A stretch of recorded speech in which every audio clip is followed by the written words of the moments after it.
안녕하십니까, 편선생입니다. 오늘은 밀키트 전문점의 수익 분석을 한번 알아보는 시간을 가져보겠습니다. 빠르게 바로 본론으로 들어가겠습니다. 밀키트 수익 분석표를 한번 만들어 보았는데, 표 보시면서 설명드려 보겠습니다.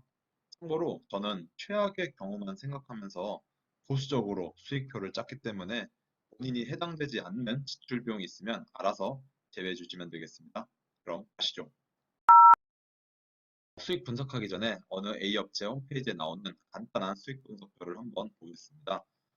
이렇게 간단하게 나와 있는데요. 매출액은 2,400만 원, 하루 매출 80만 원 기준으로 땄습니다. 식자재는 매출 대비 50%로 가정했습니다. 만 원짜리 하나 팔면 5천 원이 남는다고 가정을 했고, 그래서 식자재가 2,400일 때 1,200만 원 들었고, 그다음에 인건비는 알바 한 명이 5시간 정도, 하루에 5시간 정도 쓴다는 가정하에 130만 원으로 인건비를 잡았고요. 임대료는 뭐 200만 원, 그리고 전기세, 수도세가 13만 원. 사실 이거는 제가 생각하기에 말이 안 됩니다. 그리고 관리비 및 기타 경비 17만 원, 뭐 로열티 20만 원 해서 하루 매출 80만 원 나왔을 때 수익이 820만 원이라고 이렇게 가정을 해서 수익성 합격이라고 도장을 빵 찍어놨습니다. 실제로는 절대 이렇지 않습니다. 수익이 엄청 많이 나오는 것처럼 너무 대충 만든 것 같은데 어떤 생각을 하고 이렇게 만들었는지 잘 모르겠네요. 그냥 참고용으로만 보시고 실제로 발생하는 비용이 어떤 게 있는지 이제 세부적으로 설명을 드리겠습니다. 먼저 매출은 40만 원에서부터 100만 원까지 매출에 따른 수익에 대해 한번 만들어 보았습니다. 30만 원일 때는 왜 안 하냐고요? 30만 원이면 그냥 얼른 더 부셔야 합니다. 월세가 공짜가 아닌 이상 인건비도 못 건드는 그야말로 적자입니다. 이렇게 하루 매출이 40만 원에서부터 100만 원까지, 월 매출은 1,200만 원에서부터 3천만 원까지 한번 알아보겠습니다. 이 상품 마진율이 가장 궁금하실 텐데, 아까 A 업체에서도 보셨듯이 대부분이 홈페이지에 나와 있는 본사에서 작성한 수익 분석표를 보시면 50%로 나와 있습니다. 하지만 저는 세 군데 회사의 거래 명세표를 받아봤고, 이곳에는 원가와 판매가가 정확히 숫자로 나와 있어 한번 전체적으로 계산을 해서 평균을 내어 보았습니다. 모든 상품들을 다 계산해 본 건 아니지만 상품 마진율이 50%가 넘는 상품들도 있었지만 대부분 30% 후반에서 40% 초반 정도였고, 냉동 상품들은 상품 마진율이 더 낮았습니다. 결론은 밀키트의 상품 마진율은 약 40% 정도가 된다고 판단하였고 40%로 한번 계산을 해봤습니다. 자, 그래서 이 월 매출에서 40%를 적용하면 이렇게 금액이 나오게 됩니다. 자, 다음은 인건비입니다. 보통 밀키트 전문점은 본인이 1인 근무를 하거나 부부 또는 알바와 함께 2인 근무를 합니다. 무인이라고 본사에서는 하루에 5시간 정도만 투자하시고 나머지는 무인으로 돌리셔도 괜찮습니다 라며 홍보를 합니다. 이게 사실 무인은 무인이지만 반무인 개념입니다. 할 일이 엄청 많습니다. 본사에다 발주를 하면 완제품이 오는 게 아니라 내용물들이 따로따로 옵니다. 그걸 직접 용기에 담으셔서 포장을 하셔야 됩니다. 예를 들어 부대찌개라고 하면 플라스틱 줌 크기의 용기에 본사에서 소분되어 들어온 햄과 떡, 소스 등을 각각 넣고, 야채는 개인적으로 구매 또는 본사에서 발주하여 이렇게 들어오면 본인이 직접 씻고 넣은 후 포장을 하셔야 합니다. 식달되면 포장하는데 하나에 5분도 안 걸린다고는 합니다. 하지만 일이 그렇게 쉬운 것만은 아닙니다. 그리고 오후 늦게인 약 5시 정도부터 밤 10시 정도까지는 직접 근무를 하시면서 손님들도 대응해야 된다고 생각하기 때문에 뭐 아침에 잠깐, 저녁 시간 뭐 합쳐서 최소 8시간 정도는 근무하셔야 된다 생각합니다. 매출이 70만 원 정도가 넘어가게 되면 8시간 가지고 대응이 힘들 수도 있고, 만약에 야간에 배달까지 한다면 더 늦게까지 점주님들이 항상 상주해 계셔야 하겠죠. 어쨌든 보통 1인 근무 또는 가족끼리 근무를 하기 때문에 인건비가 필요 없다고 생각하시는 분들은 이 인건비 비용을 제외해 주시면 됩니다. 이렇게 제외해 주시면 됩니다. 나는 하루에 4, 5시간 정도만 근무하고 나머지는 알바만 돌리겠다 생각하신다면 계산을 한번 해보겠습니다. 매년 내년 최저임금이 9,160원 이어서 그냥 9,160원으로 계산을 하였습니다. 40만 원에서부터 70만 원까지는 알바가 8시간 정도가 필요하다고 생각이 들기 때문에 9,160원 곱하기 8시간 정도 하면 약 220만 원 정도가 이렇게 나옵니다. 자, 그리고 80만 원 이상부터는 10시간 정도로 계산을 하여 약 280만 원 정도가 인건비가 발생하게 됩니다. 인건비는 매장 상황에 맞게 생각해 보시고 적용을 시키시면 됩니다. 자, 다음은 로열티입니다. 자, 로열티는 회사에 지불하는 월회비 개념입니다. 브랜드마다 다 다른데 대부분 월 30만 원을 받습니다. 그래서 이렇게 30만 원을 로열티로 넣었습니다. 다음은 임대료 및 관리비입니다. 역시 매장마다 상황이 다 다를 텐데 저는 임대료 150만 원에 관리비 10만 원으로 가정하고 수익을 계산해 보겠습니다. 다음은 전기료 및 수도입니다.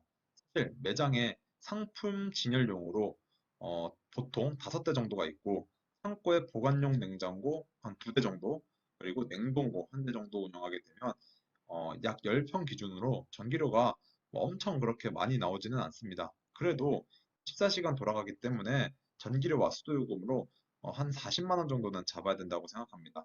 실제로 제가 방문한 몇 군데에서는 10평 기준 전기료가 이 정도가 나온다고 합니다.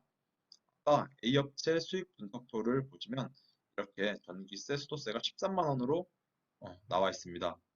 이게 진짜 말도 안 되는 수익 분석표입니다. 다음은 소스, 키오스크 및 뭐 CCTV 대여료, 인터넷, 전화요금 이렇게 등 항목입니다.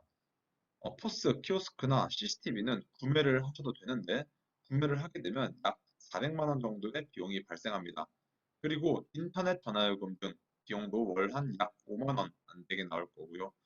키오스크나 CCTV는 렌트가 아닌 보통 구매를 하시더라고요. 그래서 그래도 일단 렌트한다는 가정하에 월 20만 원을 지출 비용으로 넣었습니다. 다음은 카드 수수료입니다. 보통 매출의 1.5% 정도가 수수료로 나가는데요. 밀키트는 무인 시스템도 있고 특성상 거의 다 카드 매출이기 때문에 월, 월 매출의 카드 수수료 명목으로 1.5%를 공제하였습니다. 다음은 비닐, 포장지 등 소모품 항목입니다. 본사에서 물건이 들어오면 완제품으로 들어오지 않습니다. 점주님들이 직접 소분되어 있는 내용물들을 플라스틱으로 된 용기에 넣고 포장을 해야 합니다. 포장할 때 들어가는 소모품들과 비닐봉지는 매출의 2%로 계산하였습니다. 다음은 세무비용입니다. 세금 신고하셔야겠죠? 세무비용은 세무서마다 다 다르겠지만 10만 원 정도로 계산을 하였습니다. 자, 이번엔 폐기 로스입니다.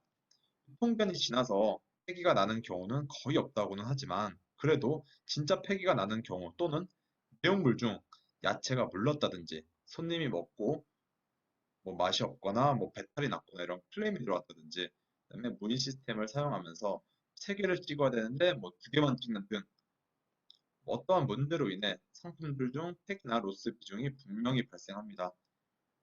이 비용을 매출의 3%로 계산하였습니다. 매출의 3% 수준은 하루에 2개에서 4개 정도를 손해보신다고 생각하시면 될 것 같습니다. 이것도 매장 관리 수준에 따라 조금씩 차이는 있을 수도 있고 또 최악의 경우 이런 식으로 좀 금액을 조금 더 높게 이렇게 잡았습니다. 다음은 지출 비용 중 마지막 대출이자입니다. 저 같은 경우에는 총알이 없어서 대출을 일부 받아야 되는데 보증금 제외하고 투자금 5천만 원 전액 대출받는다는 기준으로 계산을 하였습니다. 아까도 말씀드렸듯이 저는 최대한 보수적으로 최악의 경우만 생각해서 수익 분석표를 짰기 때문에 보시고 자신에게 해당되지 않는 비용은 빼고 알아서 계산해 주시기 바랍니다. 인건비도 인건비도 알바를 풀로 돌린다는 가정하에 이렇게 뭐 200만 원 이상 넣어놨습니다. 내년엔 9,160원이니 알바를 많이 쓰시면 타격이 크실 것 같습니다. 그래서 지출 비용은 40만 원일 때 뭐 170만 원 정도, 그다음에 60만 원, 뭐 60만 원일 때는 뭐 600만 원 정도, 그다음에 80만 원일 때는 뭐 700만 원 정도 이렇게 지출 비용이 발생됩니다. 제가 저번 영상에서 매출이 80만 원 정도만 나와도 정말 잘 나온다고 말씀드렸는데 실제로 70만 원이 나오기도 좀 힘들다고 합니다. 일매출 3, 40만 원이 수두룩하고 어디 오픈했다 하면 처음에만 잘 되지 한두 달 뒤에 가서 매출을 확인해 보면 처참합니다. 오픈 시 매출을 계속 유지하는 것이 관건이라고 생각을 하고 항상 매출에 대한 고민을 해볼 문제인 것 같습니다. 어쨌든 1번인 매출 총이익에서 2번 지출 비용을 뺀 금액이 순수익이 될 거고요. 자, 40만 원 팔 경우에는 마이너스 100만 원이 이렇게 날 겁니다. 그래서 사실 50만 원 팔면은 또이또이고요. 60만 원부터 이렇게 수익이 발생합니다. 자, 근데 저는 인건비 알바를 풀로 돌렸다는 가정 하에 이렇게 작성을 하였는데요. 자, 만약에 본인이 혼자 하거나 부부 둘이서 한다고 가정을 하면 순수익이 이렇게 일어납니다. 자, 이거는 본인들이 한번 알아서 맞게 매장 상황에 맞게 판단을 해주시면 되겠습니다. 자, 근데 사업이라는 게 순수익만 가지고 보면 안 됩니다. 절대 안 됩니다. 투자금 회수도 생각을 하셔야 됩니다. 예전에는 1년 안에 1년 안에 투자금은 회수해야지 정말 잘 되는 사업이라고 생각을 했지만 요즘엔 어느 사업이든 사실 1년 안에 투자금을 회수하기가 정말 힘들다고 생각합니다. 빅히트 창업 투자금은 보증금 제외하고 약 4천만 원에서 5천만 원 수준인데 1년은 회수가 절대로 힘들 것 같다. 2년 안에 24개월 안에 투자금을 회수한다는 가정하에 번외로 한번 계산을 해보았습니다.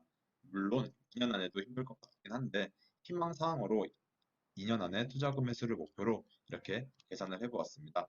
최대 보통 한 4천만 원 정도 든다고 합니다. 최대 5천만 원을 투자했다 치고 2년 안 24개월 안에 회수를 하게 되면 월 200만 원 정도를 이렇게 공제를 해야 합니다. 이렇게 따지면 하루 최소 80만 원 정도는 판매가 되어야 투자금 회수까지 안정적으로 가능하고 더군다나 권리금까지 있으면 회수가 더 더딥니다. 저도 처음에는 겉보기에 엄청 좋고 획기적인 소자본 창업 아이템이라 생각을 했지만 뚜껑을 열어보니 생각보다 밀키트 전문점 창업도 정말 쉽지 않은 것 같습니다. 주변에 친한 지인도 밀키트 전문점을 오픈했는데 생각했던 것만큼 쉽지는 않다고 합니다. 특히 음식을 먹고 배탈이 났다든지 뭐 야채가 이상하다든지 클레임이 가장 힘들다고 하네요. 아직은 창업 초창기라 그래도 정말 좋은 상권이라면 매출이 7, 80만 원 정도가 나오고 그냥 괜찮다고 하는 입지면 그래도 4, 50만 원 정도는 나올 텐데 가면 갈수록 점포가 많이 생기면서 매출은 줄어들 것이고 더 힘들어지실 겁니다. 나중에 배달까지 하면서 수익을 내기 위해 열심히 노력하겠죠. 그래서 빨리 좋은 자리에 먼저 선점을 하는 게 가장 중요하며 정말 처음 들어보는 업체들도 계속해서 밀키트 전문점 프랜차이즈 사업으로 뛰어드는데 망하지 않을 오래 남을 브랜드를 선정하는 게 정말 중요합니다. 자, 오늘은 밀키트 전문점 창업에 대해 수익 분석을 한번 해보았습니다. 알바를 쓰지 않고 혼자 하게 되면 최소 하루 매출 50만 원 정도는 나와줘야 투자금의 수까지 고려하여 그냥 인건비 정도는 벌어갈 수 있으실 겁니다. 개인적으로는 최소 하루 매출 50만 원 정도를 목표로 잡고 입지 선정을 하셨으면 좋겠습니다. 날씨도 덥고 코로나도 심한데 모두 조심하시고 시청해주셔서 감사드립니다. 한 선생이었습니다.